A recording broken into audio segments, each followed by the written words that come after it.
الجواز الجواز الجواز هيفضل موضوع ساخن على كل ترابيزات الحوار في كل البرامج، وهتفضل مشكلة اجتماعية بنتكلم فيها، مع ان احنا يعني ده شيء طبيعي وشيء من البديهيات وشيء مذكور في كل الأديان ان هو سكن ومودة ورحمة. لما ربنا اتكلم عن الجواز قال سكن ومودة ورحمة، ما قالش حب وعشق ودلع وخدميه وخدمها واعمل لها، لأنه ده الأصعب في حياة إن شاء الله المفروض إن هي تستمر طول العمر إذا قدر ليها يعني، وبدون الحاجات اللي احنا بنخش بيها الجواز عشان نفسده. المفروض إن الواحد بيشتغل على نفسه مع شريكه علشان يبقى بيتهم وعلاقتهم فيها سكن ومودة ورحمة. الواحد بيعيش مع زوجه أكتر ما بيعيش مع أبوه وأمه، وهي دي العلاقة اللي بتدوم. حتى لما الولاد بيجوا بيبقوا نعمة ورزق وحاجة حلوة في البيت، بس بعد شوية، مش شوية كتير على فكرة، بيبقى عندهم حياتهم وصحابهم ومشاغلهم، وبعدين بيتجوزوا ويعملوا أسرهم، وبفضل أنا وزوجي هو ومراته إحنا اللي لبعض مكملين. ليه كل التعقيدات دي؟ وليه الحكاية بقت صعبة؟ وليه مضطرين نقعد نفرد مساحات في برامج عشان نتكلم عن العلاقات الزوجية؟ ليه شكل الجواز بقى مشوه قوي كده، مع انه المفروض ان هو حاجة من النعم والحاجات الجميلة اللي موجودة في حياتنا؟ احنا بنعمل ايه غلط؟ ايه اللي اتغير في مجتمعنا وخلى كل الدنيا بقت صعبة كده؟ الأستاذ يحيى فؤاد استشاري العلاقات الأسرية هيحاول يفك الاشتباك ده معانا النهارده. مساء الخير، منور. مساء الخير يا شيرين. اهلا بيك. اهلا بيك. احنا مبسوطين جدا انك انت موجود معانا النهارده يا يحيى.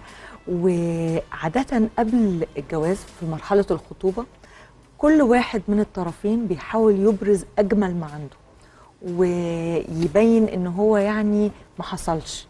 طيب ايه الحاجات اللي المفروض ان انا ابقى عارفاها عن زوج المستقبل، والعكس صحيح طبعا، اللي انا المفروض ابقى عارفاها عنه قبل ما اخش في تجربه الزواج دي؟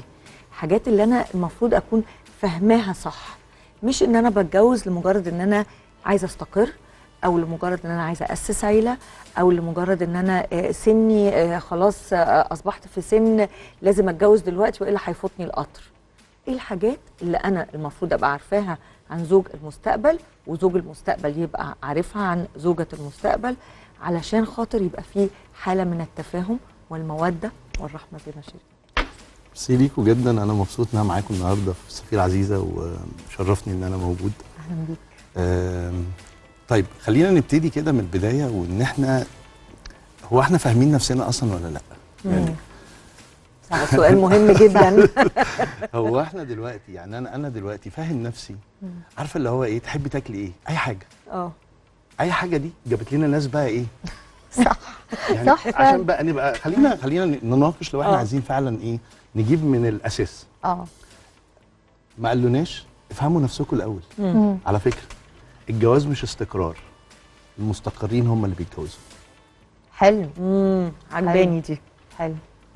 المستقرين هو البني ادم اللي فاهم نفسه، فاهم عارف هو عايز ايه، فاهم حياته، فاهم احتياجاته، فاهم ايه اللي خده واللي ما خدوش من ابوه وامه.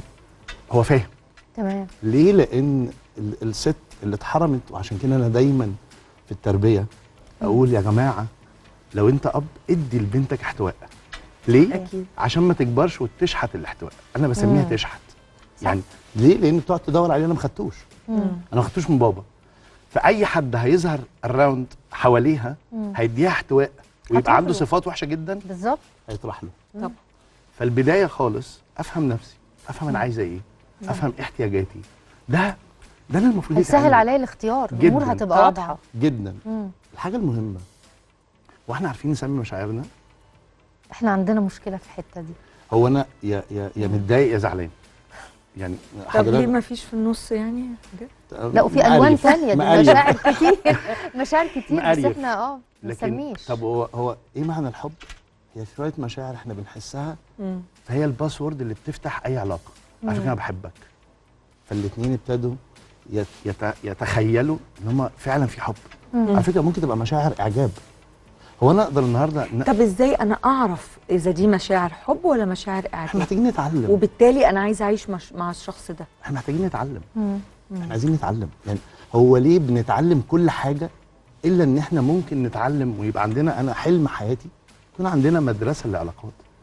قبل ما نتجوز حضرتك تدرس تفهم نفسك الاول، وحضرتك تفهمي نفسك الاول قبل ما المأذون يوافق. طب بمعنى ايه هي الاسئله اللي انا المفروض اسالها لنفسي عشان افهم نفسي وافهم ان هو ده اللي انا عايزاه؟ اول سؤال، هو انا عايز اتجوز ليه اصلا؟ يعني ليه؟ صح، ده سؤال مهم جدا. احنا عايزين نتجوز ليه؟ فاللي هو ايه، على فكره على فكره يتصلح حاله لما يتجوز. على فكره في نماذج كده. على فكره انت كبرتي فلازم تتجوزي. صح. طب انا محتاجه اتجوز ليه؟ ايه مفهومي عن الجواز؟ هل الجواز بالنسبه لي الاكل والشرب وان انا يبقى معايا واحد في البيت ونخلف بعد سنه ونتجوز والدايره تمشي؟ عشان نبقى شبه الناس كلها. ايوه. حضرتك لو موجوده في اي مكان ومش فاهمه انت موجوده ليه، في ايه هنا، ومش موجوده انت ومش فاهمه انت موجوده ليه، انت هتلخبطي. انت مش فاهمه دورك. على فكره مشكلتنا ان احنا مش فاهمين ادوارنا. هو انا دوري امه ولا مراته ولا صاحبته ولا حبيبته؟ الراجل عايز كل دول. على فكره هو الراجل مش عايز كل دول. بس ده اللي بيتقال للبنت. ده اللي بيتقال عشان هو ده العرف. موروث. هو انت حضرتك بتاخدي المعلومات من مين قبل ما تتجوزي؟ من صاحبتك؟ طب هي صاحبتك دي مين؟ هي عندها تجربه؟ طب هي ناجحه؟ لا، والنموذج الاول للام. طب انا بشوف ابويا وامي في البيت، دول اول اتنين باخد فكرتي عن الجواز منهم. بتاخدي المعلومات من مين؟ طب هل ماما بتوصيكي اللي هي ما عرفتش تعمله مع بابا بتقول لك اعمليه؟ ممكن. ممكن جدا. طب هل صاحبتك اللي مش عارفه تعمل حاجه فبتقول لك الكلام ده عشان تعمليه عشان تنجحي؟ احنا تجارب. صح. احنا بنبقى في العلاقات فار تجارب. انا يعني لو هحكي قصه شخصيه، انا لما جه حد يتقدم لبنتي قلت له قبل ما اوافق على اي حاجه انتوا محتاجين تتعلموا يعني ايه زوج وزوجه. هو ده اللي هيخليني اوافق، الحاجه الوحيده. ولا فلوس ولا ماديات ولا اي حاجه من دي، لسبب واحد. على فكره ممكن يعيشها ملكه بس هي مش مرتاحه. طب يتعلموا ازاي؟ يعني ما حضرتك قلت لهم يتعلموا، عملوا ايه؟ بصي يعني انا واحد من الناس، انا النهارده ببقى ببذل مجهود جامد جدا ان انا ادخل كورسات افهم نفسي الاول. اوكي. يعني انا محتاج افهم مين انا. تمام. انا عايز ايه؟ انا ايه شغفي؟ ايه اللي انا بحبه؟ هل انا النهارده في المرحله دي هل انا تمام مع ابويا وامي؟ على فكره معظمنا عنده جروح للاباء. صح. هل انا عالجتها؟ في اسئله كتير جدا انا عمال اطرحها، احنا محتاجين نرد عليها قبل ما نروح الحته دي، قبل ما يبقى في بيت. على فكره احنا بنقعد نجهز في بيوتنا عشان نتجوز كتير قوي. صح. العفش والديكورات طبعا. وبننسى الراجل ان والست. احنا ما جهزناش نفسنا. ما جهزناش نفسنا. طب ايه النصيحه اللي ممكن تديها الاثنين مقبلين على الجواز ان هم يعملوها عشان يفهموا نفسهم ويعرفوا هم عايزين ايه، ويعرفوا ان هم يعيشوا حياه اسريه ناجحه؟ حلو قوي. احنا محتاجين الاول نتدرب ونفهم ونخش، يعني نفهم يعني ايه، يعني مش ايه كل جواز. الناس هتقدر تاخد كورس على مثلاً. فكره الكورس مش قصه كورس بمبالغ باهظه. احساس. طب هديك مثال بسيط قوي. انا النهارده لما بنقرا وبنبتدي نخش كورسات وبنتعلم، احنا مختلفين على فكره. يعني في الكتاب اللي هو الفايف لانجوج اوف لاف، الخمس لغات الحب. على فكره في حد بيحب الهدايا، في فرق كبير جدا بين ان انا اعرف انا اديكي ايه وانت محتاجه ايه. فرق شاسع. ايه اللي انت محتاجاه؟ اول حاجه انا اعرف الشخص التاني ده. زي اي موبايل حضرتك عندك الباسورد. ايوه. هو انت تعرفي الباسورد بتاع جوزك او خطيبك؟ انا فاهمان. ماشي. بس هل هتعرفي تديله اللي هو عايزه ولا اللي انت بتعرفي تديه؟ بس دي حاجات اعتقد بتيجي مع الوقت ومع العشره، لان انا مش ممكن اعرفها قبل الجواز دي. لما بيتقفل عليهم باب هو ده، وبيمروا بمواقف معينه لازم ياخدوا فيها قرارات. حلو. هو ده اللي بيعلم واللي بيكشف الناس. في حاجات اساسيه، بس في حاجات الدنيا اللي بتعلمها لك والمواقف اللي بتكشفها. رائع جدا. يبقى احنا هنا في فتره الجواز على الاقل خالص احنا مش محتاجين نخلف نظلم حد معانا بعد سنه او سنه ونص.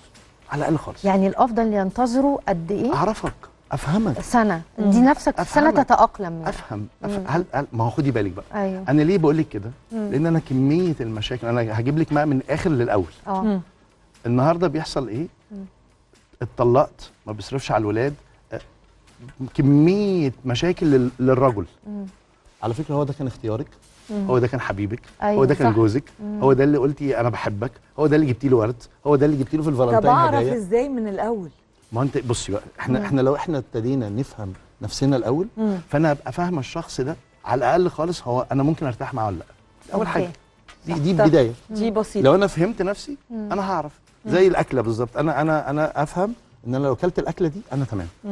فعلى الاقل لما افهم نفسي الاول وبعد كده ابتدي افهم ان الشخص اللي معايا هيعرف يقوم بالمهمه دي ولا لا. اوكي. واحد، الشخص ده علاقته مش بيا بس، علاقته باللي حواليه، علاقته بالمسؤوليه. صح. في حاجات احنا ما بنبقاش. هقول لك حاجه، احنا بنبقى بنحاول نحمي نفسنا على الحقيقه. في ناس كتير قوي بتقول لنا خلي بالك الشخص ده مش مناسب. لا لا لا لا، متهيأ لكم انا هغيره. ايوه، الكلمه دي بقى انا كارثة. ضدها تماما، كارثة. لان مفيش حد بيتغير. بصي للأسف. لا انا ضد ده. في حد بيتغير لما يكون هو عايز يتغير. ايوه. أنا بس آسف. لكن طول ما هو مش لا. عايز يتغير عمره ما هيتغير. فيحصل ايه بقى؟ على فكره بيسهر بعد الجواز اغيره. بيشرب سجاير انا هخليه يبطلها.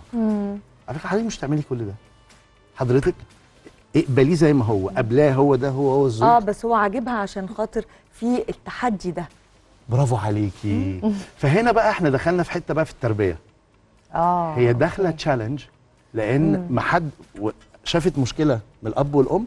هي داخله تحدي، انا هكون، انا اللي هنجح، انا اللي هنجح، انا هعمل اللي أنا امي اللي ما عرفتش هغيره. تعمله. بالظبط. فبنعمل ايه دلوقتي؟ قاعدين في محاكم الاسره كل 3 دقائق واحنا قاعدين طبعا. القعده دي في 10 15 حاله طلاق حالا واحنا قاعدين بمعدل من دقيقتين ونص ل 3 دقائق حاله طلاق. بسبب ايه؟ انا هغيره. على فكره وتتحدى الدنيا. على فكره ينفع يتغير لو هو عايز يتغير. التغيير انا لازم يبقى من جوه، من داخل لحد الشخص. اخر يوم في عمري انا هتغير. انا ضد. صح، انت مش تماماً. جماد. ابدا طبعا. ابدا. النهارده انا ينفع اتغير بس انا لو انا عندي استعداد اتغير.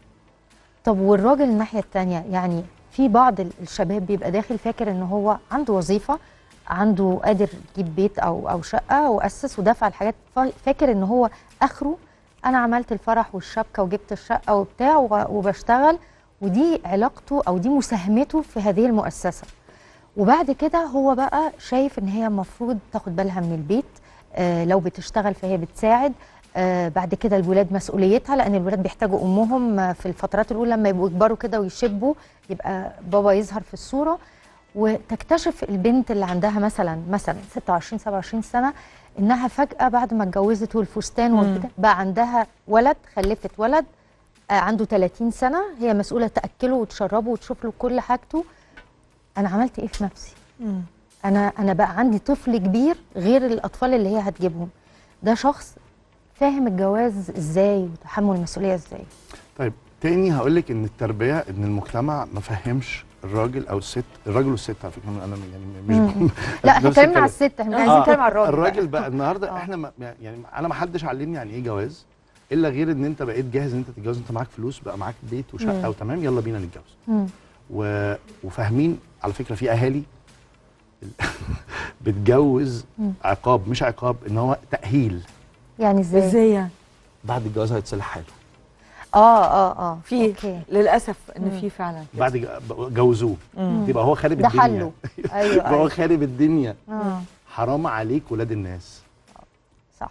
حرام عليك ولاد الناس. طبعا لان ده هيأثر على علاقه على الرجل الزوجه ولما بزوجته. يخلف أيوة. طبعا. طب هل في قوانين المفروض انها تحكم العلاقه ما بين الرجل وزوجته؟ بصي انا بالنسبه لي مفيش قوانين، بس ربنا سبحانه وتعالى انت ذكرتي حاجه حلوه قوي اول ما ابتدينا.